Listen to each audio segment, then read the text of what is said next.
আজকে যারা সেকুলার যুবক আছে তারা যেমন, আমি তাদের ক্ষেত্রে বলেছি যে এরা Facebook, YouTube, Twitter, free fire, PUBG game এগুলোর নেশায় মত্ত হয়ে নিজের প্রোডাক্টিভিটিকে নষ্ট করে দিয়ে অচল, অকেজো, অপদার্থ ডাস্টবিনে ফেলার যোগ্যে পরিণত হয়েছে।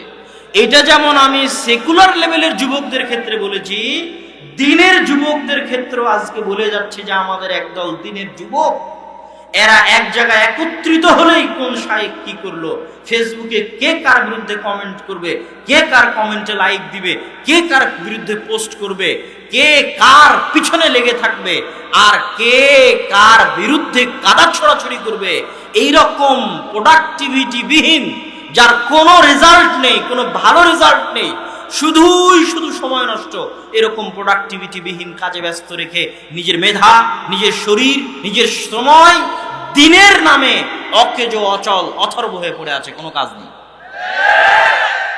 অথচ তারা দিনের নামে করতেছে। খুবই ভয়ঙ্কর অবস্থা। আপনি এই জায়গায় কিভাবে প্রোডাক্টিভ হয়েতে এটা কাজে লাগাতে পারতেন? আমি আমার বক্তব্যে বলেছি এরকম একটা সম্মেলন আয়োজন করা সহজ। যুবক এরকম একটা সম্মেলন আয়োজন করা সহজ, এরকম একটা মিছিলের আয়োজন করা সহজ, এরকম একটা সমাবেশের আয়োজন করা সহজ, লিল্লাহে তাকবীর দিয়ে 10টা মানুষকে নিজের পিছনে নিয়ে যাওয়া সহজ, 10টা মানুষ মিলে আরেকজনের গীবত করা, আরেকজনের বিরুদ্ধে লেখালেখি করা সহজ, কিন্তু সূরা ফাতিহা শুদ্ধ করে পড়ার চেষ্টা করা কঠিন,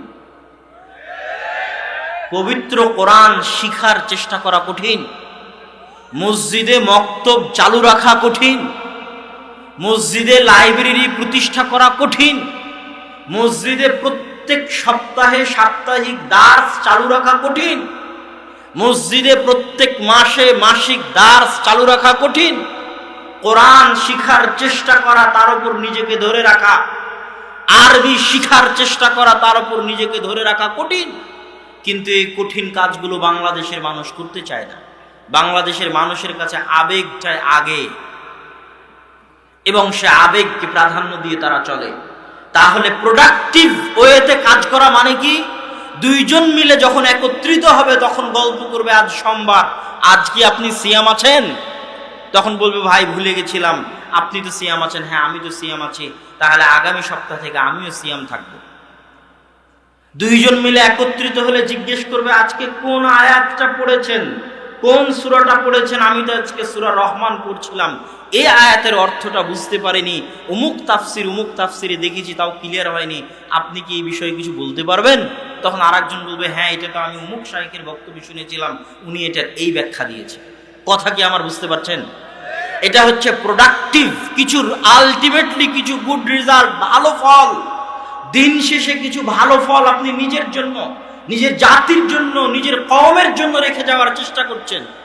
মসজিদের সাথে লেগে থাকেন, মসজিদ আবাদ করার চেষ্টা করেন, মসজিদে মক্তব চালু রাখার চেষ্টা করেন, সাপ্তাহিক দার্স চালু রাখার চেষ্টা করেন।